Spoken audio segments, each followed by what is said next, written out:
we are recording. Alright, so good morning. Today is Sunday. We've been having some weather off and on, so I figured I'd get out, try to do a quick 2-hour loop. So we're going to go over to the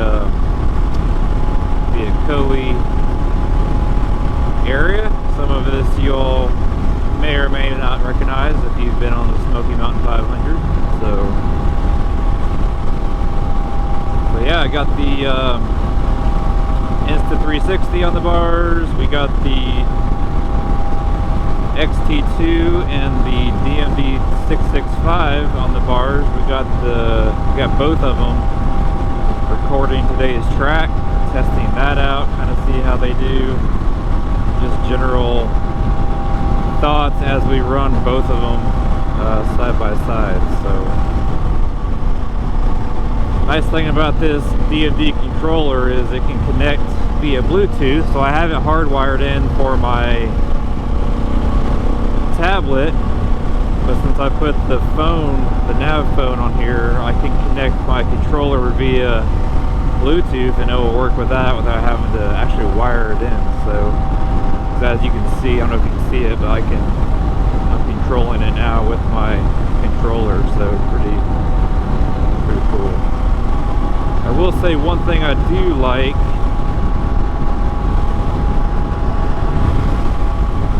is, of course, some of the features that Garmin has. You know, it has the speed limit on the Garmin, which is nice. I do like that feature. And live traffic updates, like it warned me on when I started that if I would have kept going the other direction, there was a slowdown, so that's kind of nice to have some of that live data. Now if you were to run maps, like Google Maps, so that's one thing I will say, if you're running the DMD stuff, if I'm just going to navigate just normal point to point, type in a search, I'm just going to use Google Maps on the phone. You have that option and it's fine, and then you're going to get all that information too, which is nice. Now if I'm going to follow a GPX track, I'm going to use DMD for that, but that's what's nice about with the phone being Android. You have the option to use Google Maps or DMD, so you're not restricted to just the Garmin UI and navigation. And really, that's, if you're okay, like in summary, like without any further review, if you're okay with the way Garmin is restricted and the UI is fine. Like if you just want to load a GPX track and follow the line, then yeah, the Zumo XT2 or XT, that's all you need. I mean, if you don't want to do anything else with it, that's all fine. But past that, the Android-based options just have way more functionality. So that's my 2 cents. Like if you don't watch any of my other videos about the devices,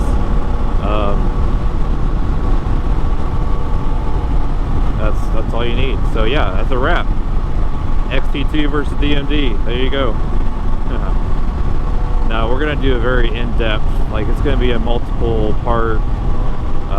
So just FYI, I'll do one video that's specific to just the device, kind of hardware, and then I'll do one video specific to the user interface, really comparing the Android DMD interface versus Garmin's interface.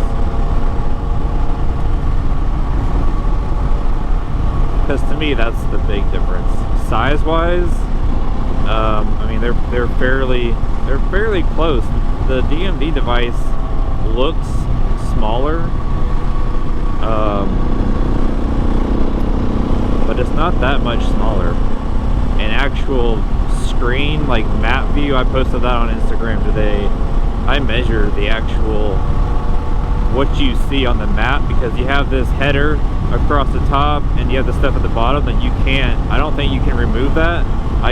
I'll go back and look, but on the DMD stuff, the lower menu will disappear, and you can also lock the screen and you can collapse stuff to give you more viewing area. So the actual map view ends up being really, really close. And in portrait mode, I'd say the DMD is actually better because it's a little bit longer device. I have a route added on here, so I'm just gonna keep trying to redirect me. I'm gonna hide it. As you can see, it's pretty good with the touch, with the gloves. It does pretty good. Okay, so there's one thing with there's a lot on the DMD screen. So as far as touching, the icons are a little smaller. So that's where on the Garmin, as you can see, stuff is bigger. So just in general, things are larger on the XT2. Numbers, wording, buttons tend to be a little bit bigger, and I will say the touchscreen is very responsive on the XT2 as well. I've always liked that about it. One thing I will test is water, so I'll get these things wet and try to use them and see how they respond to water. I think I already know how that will do, but we'll have that as part of the test as well. So we're on 221, headed to Thunder Rock Campground for those familiar with the area.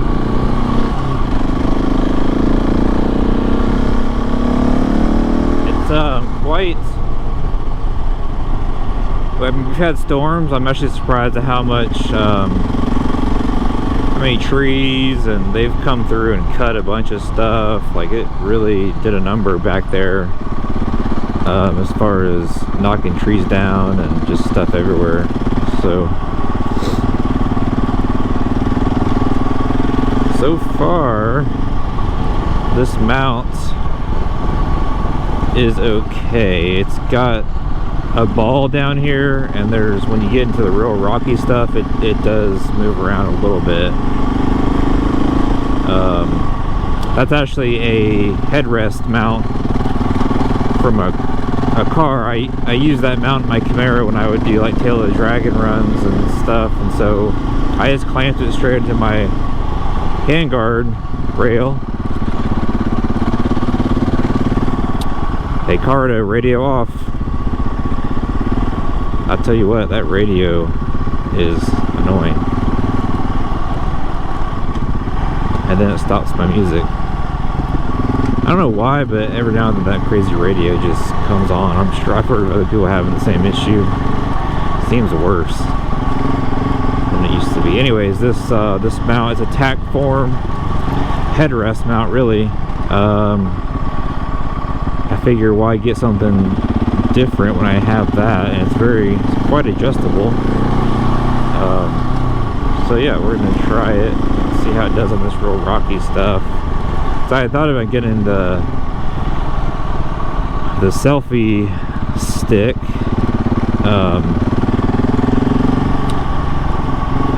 but not sure if I need it or not. I mean, it'd be nice when I'm off the bike, so we'll see. That's one thing too on the Smoky Mountain ride. I'm going to try to do a good bit of filming and getting footage, and I'm actually doing the Smoky Mountain twice in the next few weeks, and so I'm hoping that gives me a good bit of time getting things dialed in before the Wyoming BDR coming up in end of July, because that's definitely where I want to get a bunch of footage, and that's where I'll be able to get a lot of good drone footage too. Out here, just you're not getting a lot of drone stuff out here with the tree cover. Anyways, this is kind of one of my go-to loops. A couple hours usually. I'm going kind of slow this morning, being extra careful, kind of zoned out. It's early, I didn't have breakfast, so I definitely feel it.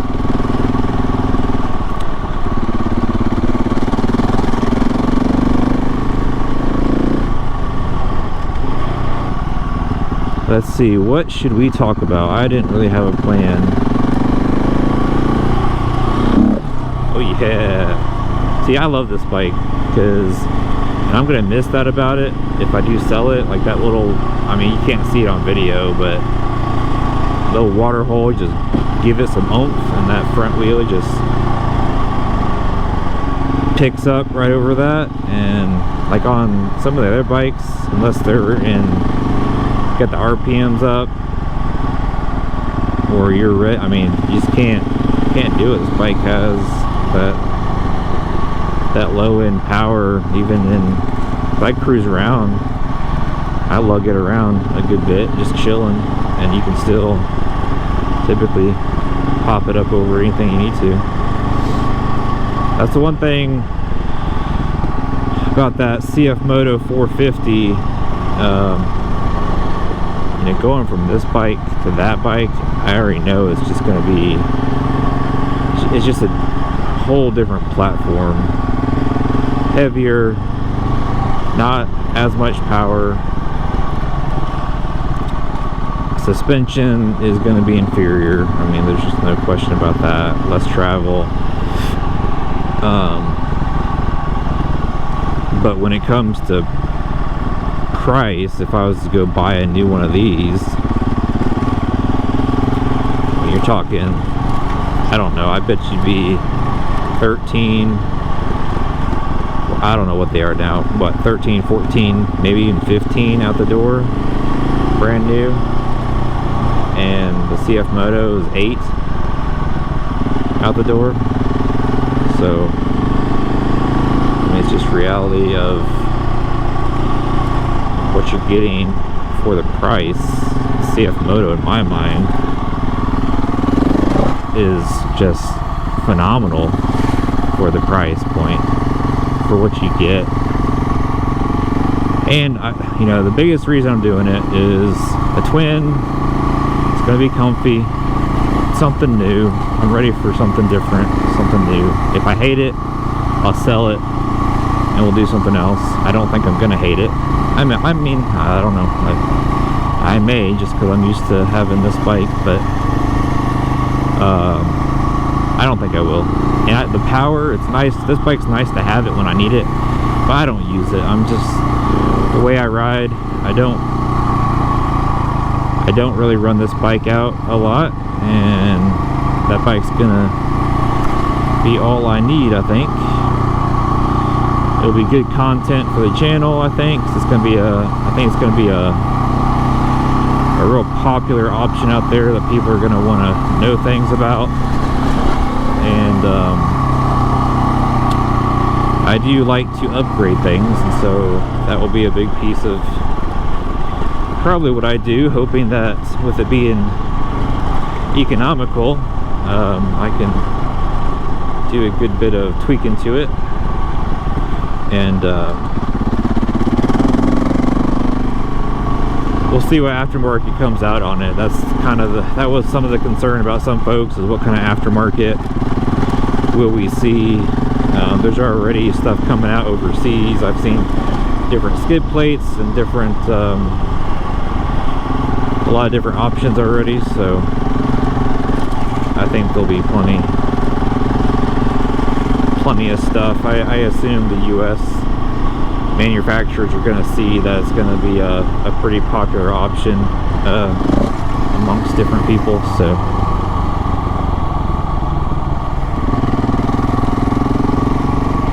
we'll see how they do with actual manufacturing. See how many they're able to get out there. You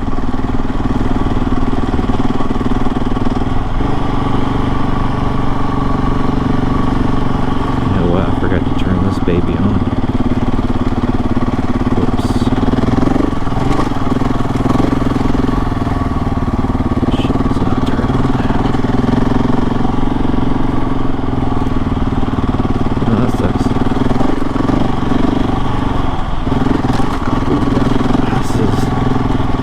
rockier than usual. It feels like, I don't know. Maybe I just haven't.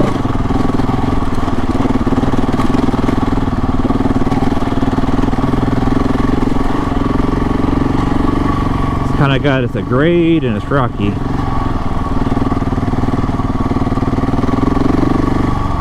Can't see it on the camera, obviously, but probably steeper than what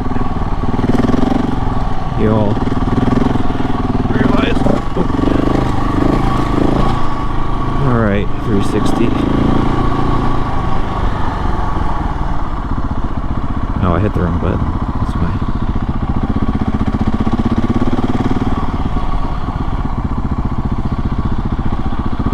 There we go. Typically, this section used to be fairly rocky, but lately it seems like they've been clearing, smoothing stuff out, so I don't know.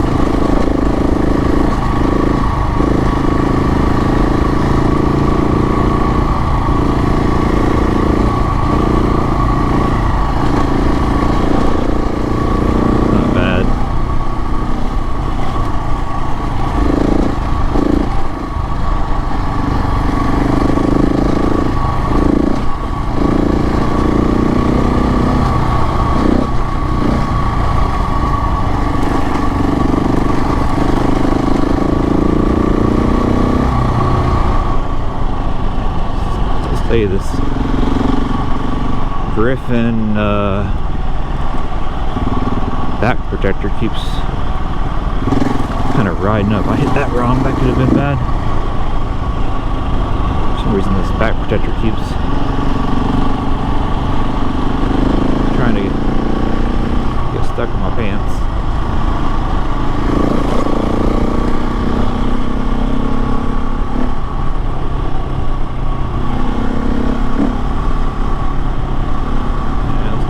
Through here.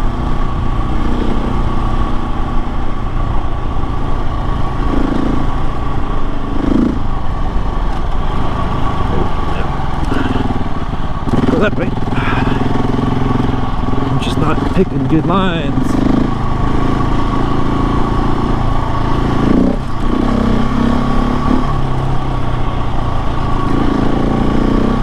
Just rut it out.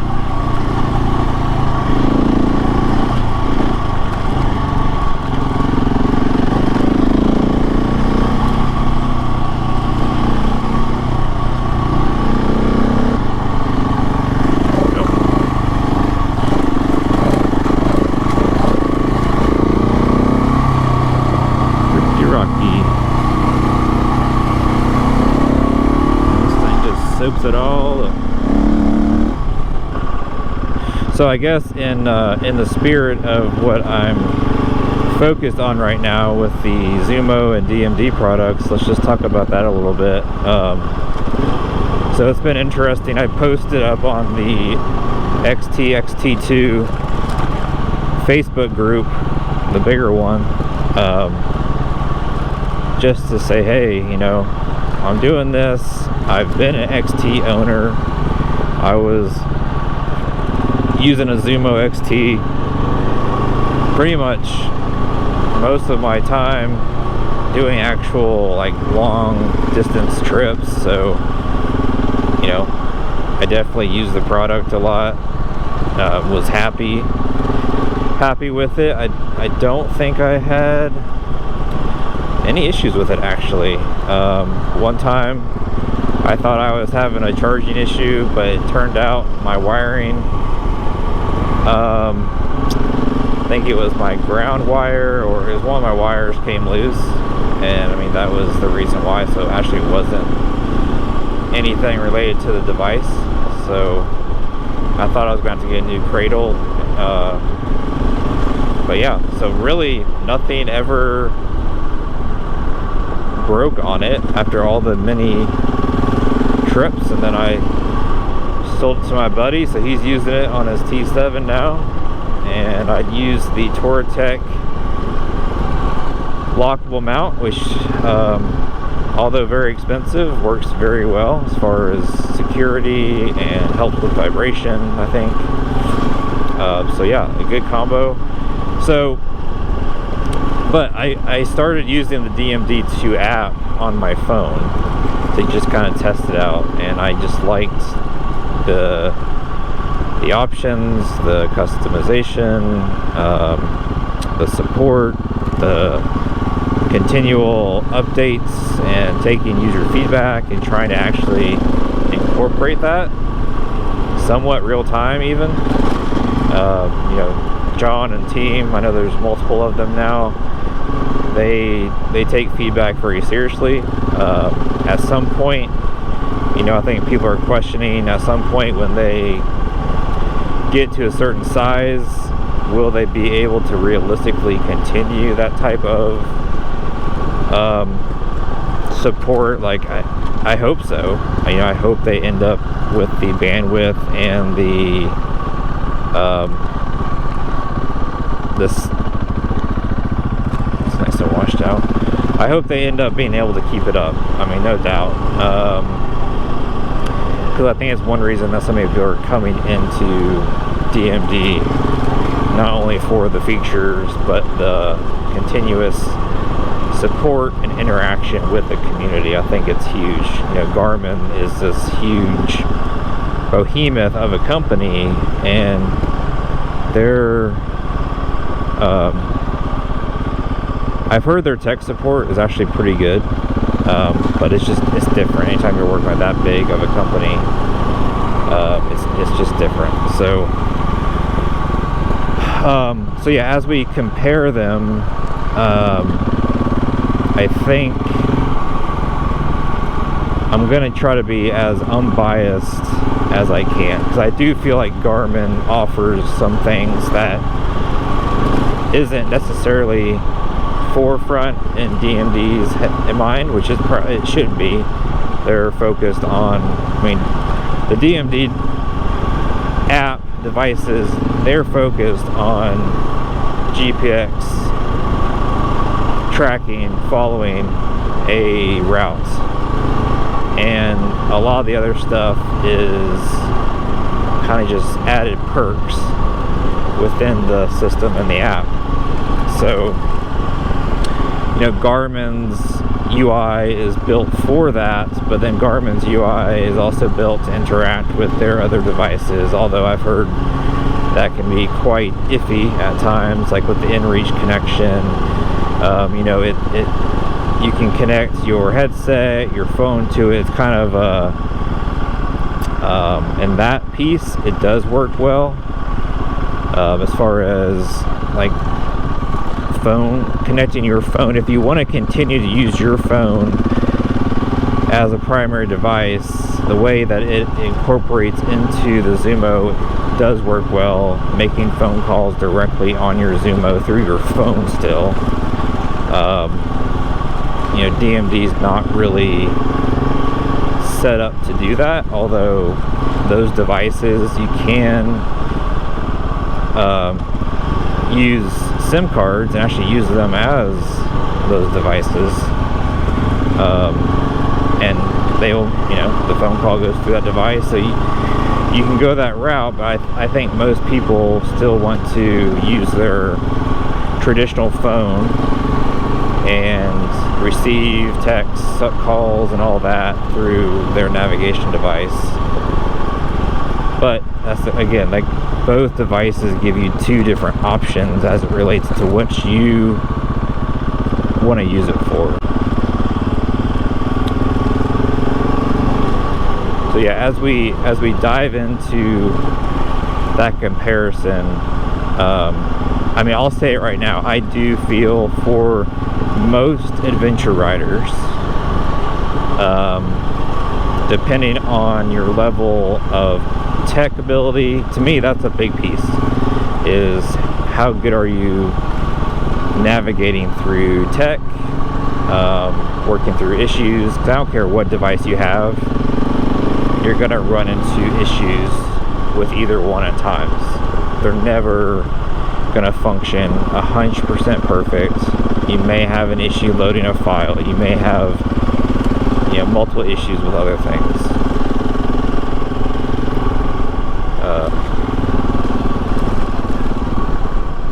So we're at Thunder Rock Campground.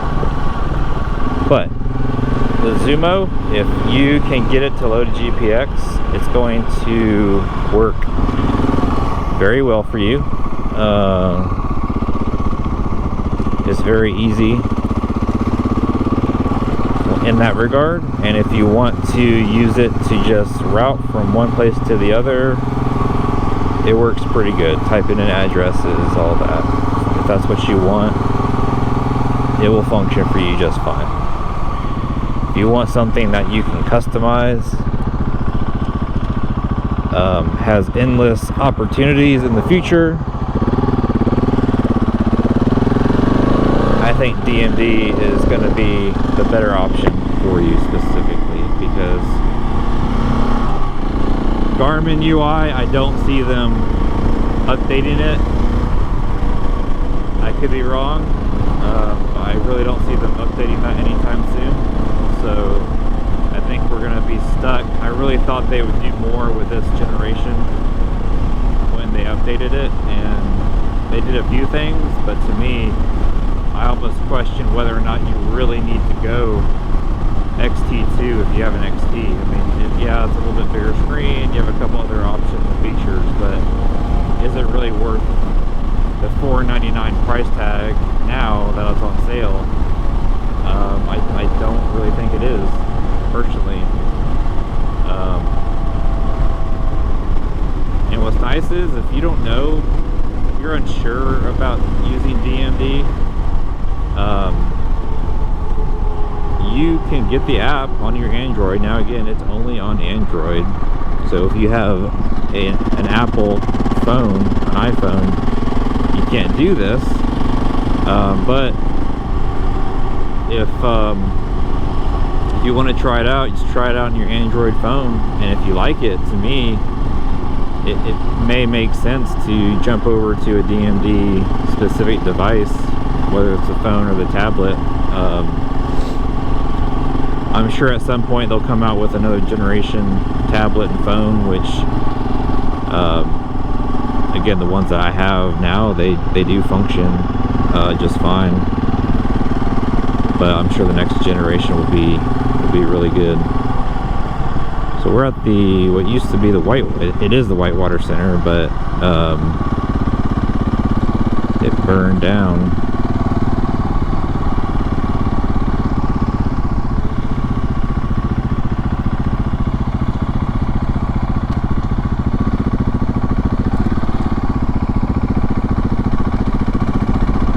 There's the rafters. It's a really fun thing to do around here.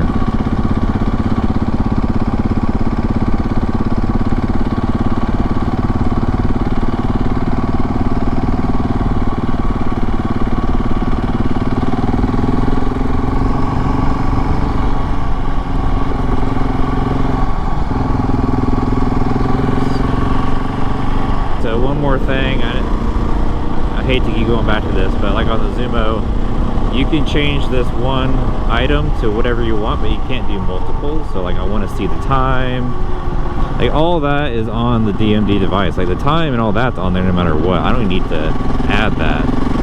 It's up at the top. Garmin, why the heck do you not have this upper bar? I mean, I get it, I guess, for folks that have issues with eyesight, like this is probably nice, it's nice and big, but man, there is so much wasted space on this Zumo interface. It just does not make sense to me at all. Like where this green bar is, if you can see it on the camera, they could utilize so much more in there, and have just, they don't even need to do crazy customization. You would think that in the UI they could at least add a couple features, you know, make it to where you can add multiples of these boxes. Like if I want to add another one, let me add it.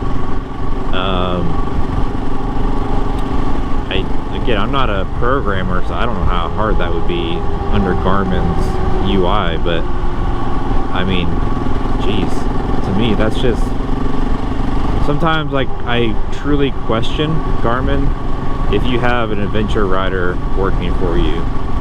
I feel that's where DMD has completely blown you out of the water, is they ride, they're adventure riders, they're ingrained, it seems like, in the community, and they're giving us what we want. I feel like places like organizations like the BDR, some of the bigger YouTubers, they haven't even touched, I don't think, some of the DMD stuff. Now there's a few on there, but not that many. I know Big Rock Moto, he had the tablet device, he was putting it on the Transout, he got rid of the Transout. I don't know if he's done anything else with the DMD stuff. So it wasn't that he didn't like it, was it that he's got bigger plans? It's actually one reason, that not because of him, but it's one reason, that's why I started this channel and why I called it Adventure Tech Moto, was I was diving into this specifically and just tech in general, and that's kind of where it came from. You know, I did not see the content except for, you know, one or two channels doing some content and showing you what DMD can and can't do, and that there is a competitor to Garmin. Now there's a few. Is it Sweden Nomad? Is that his name? You know, he's a fairly decently sized channel, and he's definitely done the most. I loved his little skit as far as acting like he was a Garmin executive. I mean, he hit the nail on the head, just perfect on that one. So yeah, back to my rant. Garmin, what the hell, man? So yeah, that's where I truly believe if Torque Racing and the DMD guys continue to do what they're doing. I know maybe I'm putting them up on a pedestal, per se. And the fact that I'm comparing their device to Garmin, I think speaks volumes of what they're doing. So I hope they're proud of that. I know it's probably a good bit of pressure on them to continue what they're doing, which is good. But I feel like Garmin needs more competition in this market, and they're giving it to them. So I think the application itself is really good. I think the devices are where we see how well they do in different conditions. I know it's evolving, so if you were early in getting anything, it's evolving. Just like with the tablet, they now have an option to where you don't have to, you know, wire in the remote. It's more of a quick connect option with a back plate and pin system, which is great. I believe I heard that they were already working on a different option for the mount for the phone. I've heard of some people having issues with it. I mean, I went through some fairly rocky stuff today, and it was fine. It didn't fly off. It's magnetic. Hopefully it doesn't, unless I just rammed into it and ripped it off. But yeah, I think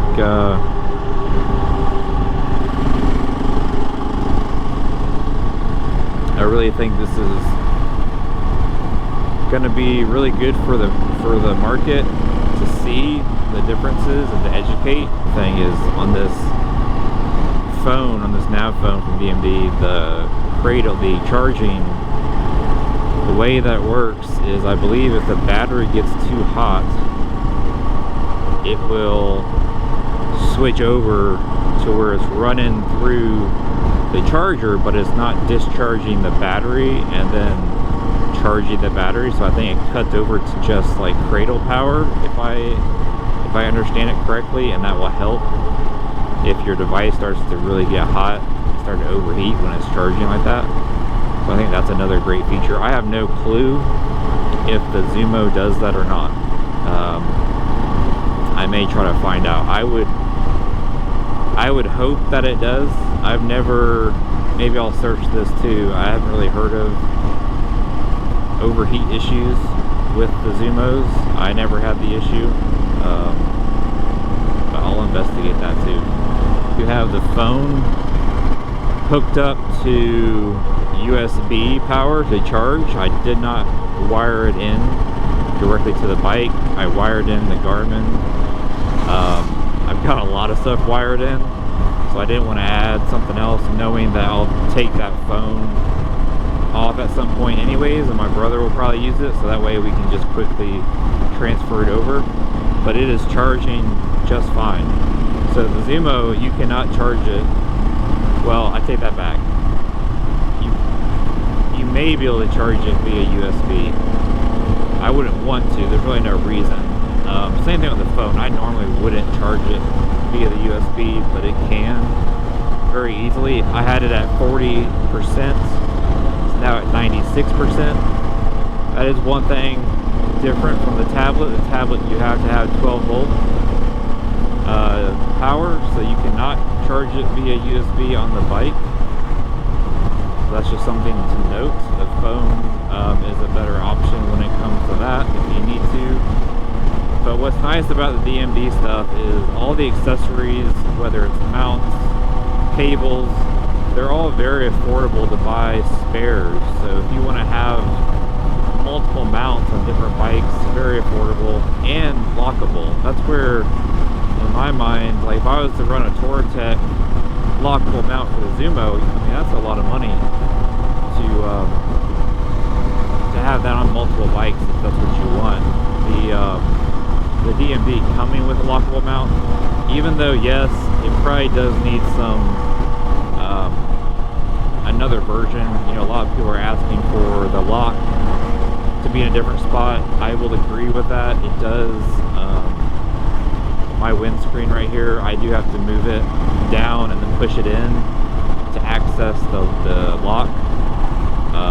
So it would be nice to have it on the side, or accessing it from the top somehow, something else. And then other folks have talked about where the power comes out of the bottom. They prefer it to come out of the back or the side. So, and I don't disagree with that completely. Although for mine, it's not an issue on my bike. But I know I've seen comments about that too. So, all right, so that's the Akoi. We're about to the end, so we're going to cut it off. We'll see what makes it onto YouTube. Hey, I hope you all have a great week. I appreciate all the interactions so far. Again, I do want to give a shout out to Ben and Mary, Moto Camp Nerd, for hooking me up with this XT2, allowing this to happen, this review to happen. Otherwise, I would have been begging somebody else to loan me one. Appreciate y'all. Subscribe, and we will see you on the next one.